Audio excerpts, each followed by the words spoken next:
getting a bit restless. Andy, would you like to demonstrate how we might use this clinically? Sure. That'll be all right. So we're going to go over and meet our third guest of the evening and see how that goes. Right, good. Let's do that. Okay.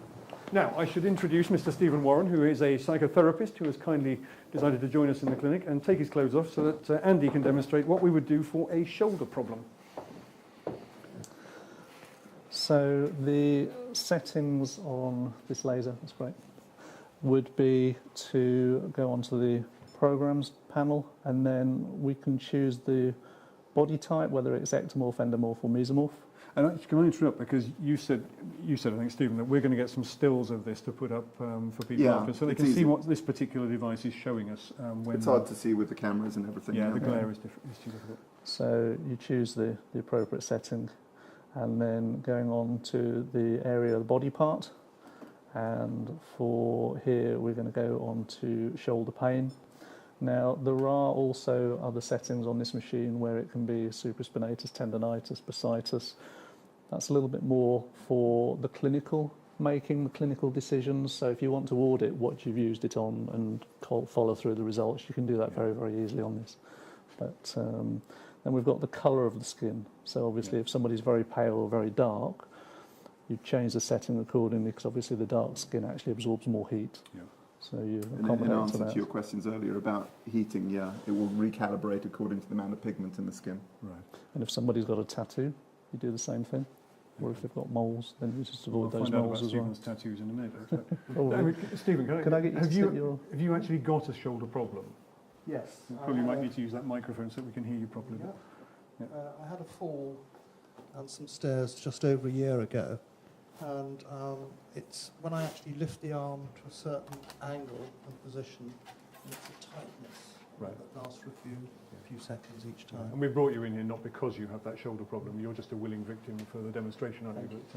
I'll give you those. So these are the goggles that we were talking about. Thank you.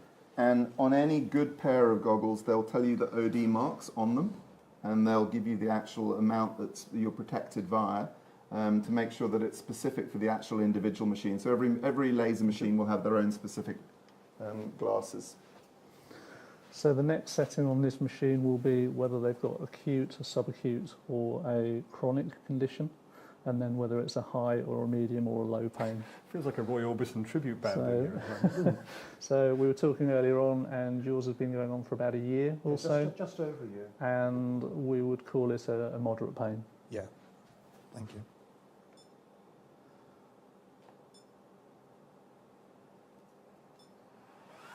Okay. So normally we would do the front of the shoulder and the back of the shoulder. So we do cover a broad area.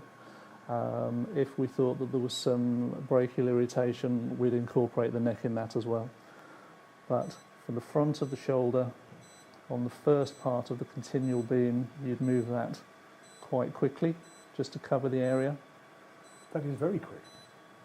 Only on this first part. Yeah. If we were going to go on the back, that you'd go around over the shoulder blade, up over the trapezius and the supraspinatus. And the purpose of this particular bit of treatment is this rapid movement treatment?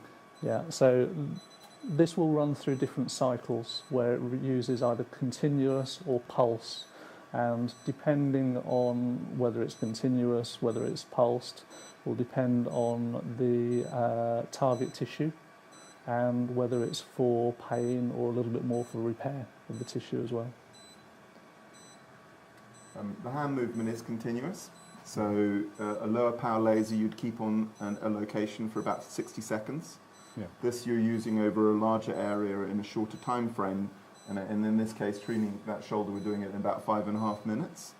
And you can hear there's a beeping sound, but when it goes beep, beep, beep, it actually goes to a different phase. So it's made up of 10 different phases.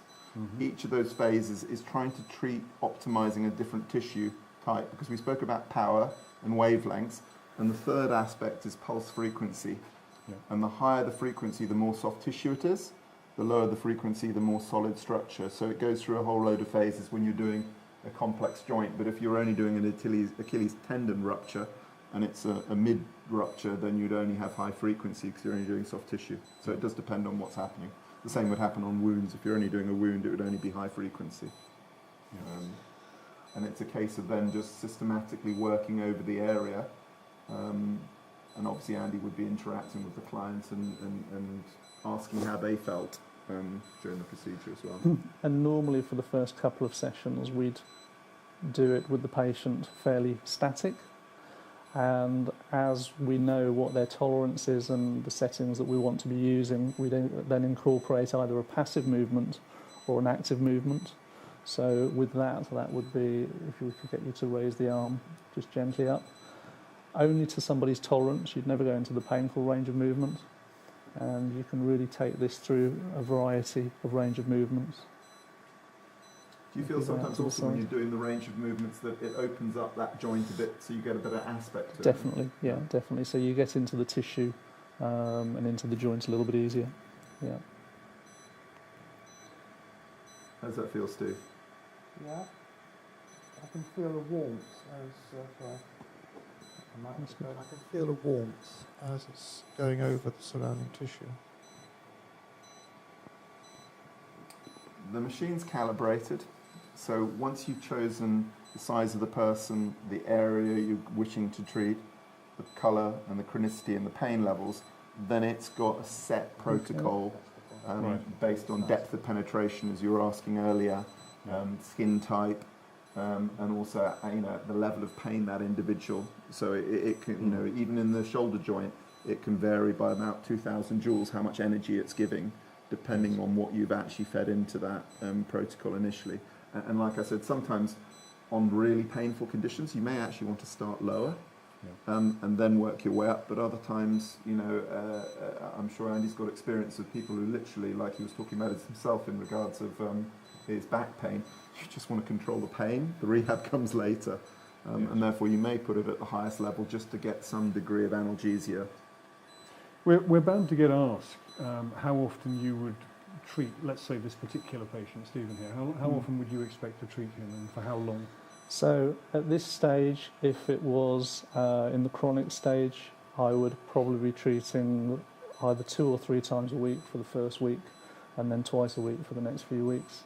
And we would, depending again on the clinical setting and the clinical aspects of it, we'd probably be looking at either doing 6 sessions to start with, or some people will go straight into actually booking up 12 sessions. And then obviously you can review as you go through in terms of the progress to see what you need to be doing. Do you offer a discount for going and doing 12? Or? We do, yeah, we do. We tend to not use it as a one-off treatment. It doesn't really work like that at all. It's incremental, it builds up. It's a little bit like going to the gym, you just can't get fit in one go. So if people pay as they go, then they pay a slightly higher fee. But normally if they have a block booking and they pay for the treatments in advance, then they would get a 10% discount on the 6, 15% on the 12. Yeah, and then if they want to book some more up after that, then they could do the same thing for another block booking if they wanted it, if they needed to. And is that our treatment complete? Well done. Yes. Okay. Yeah. You can save that as an individual protocol for that person. So if you saved it, then you can have and download as a clinical audit, and then so you could do a treatment maybe of 12 sessions on Steve Warren, and then with or without insurance for your own clinical audit, then you've got a record of that individual and how many times they've had it. It's a lovely stand that this thing comes on, but I'm very perplexed by this umbilical cord that's coming out the back of it. What's that for? This says, I'll take these off now. Some clinicians have taken this on. What this is, if you noticed when Andy was taking it, this is actually a fibre optic. So one of the big differences between machines is you can tell a relatively weak laser because the diodes are in the head. Okay. In regard to most class 4 lasers, the diode's in there, and that's what you could hear most of the time was the fan generating. Yes. Yeah. And therefore, what this is a fibre optic. It's not a copper wire. So this is a piece of single glass that projects it to make sure that it accurately gets there. And what this allows you to do is to be able to attach it on there, and it comes in, and then you can actually strap the cable all the way along there. And this allows you, especially in busy clinics, you can actually run 2 clinics at the same time. So what happens often is the patient, especially with a shoulder or a back joint, they can be sitting there with that above them, and it will just project onto that area of the back that you're trying to treat, or their shoulder or their thigh or their hip. And is that cage the rangefinder? He would It that is. be resting on the tissue? There would be about a 15 centimetre distance between them, Oh, okay. and it gives you about a 150 square centimetre area that you're covering of that individual. But we just had, when you demonstrated, you kept that head moving all the time. You can. So how does You this... can. I mean, in regards to what Andy was doing there, you know, obviously in certain areas, you know, it's not, you can't just leave it on there because of the structure and the shape of the individual, especially elbows, but also around shoulders and things. But when you're doing a flat surface like a back or a shoulder, or maybe the back of the shoulder or the hip area, then that's okay just to leave it over that area. And I've got a lot of osteo and chiro clinics that like this because it's allowed them to run 2 consult rooms at the same time. So someone is in there having laser session on a certain bit, they'll be there for that 5-minute session, they'll go next door to help with an individual there, they'll come back and maybe realign that and then put them in, and they'll use it along a whole range of other modalities as well. Okay. But when you're using it directly on the skin, you're reducing the scatter of the patient's skin. That's true. So you're getting more penetration, Yeah. so, which is why you can't have it actually on there for a prolonged period of time. That's true. The more perpendicular it is, the better it is. So the moment you angle that, a bit like you were talking about glass, it will reflect off the skin. So that as perpendicular as possible when it's actually being delivered into the patient. Okay. Let's return to our seats. Thank you, Stephen. That's very kind of you to volunteer. Yeah, for that. thanks a lot. And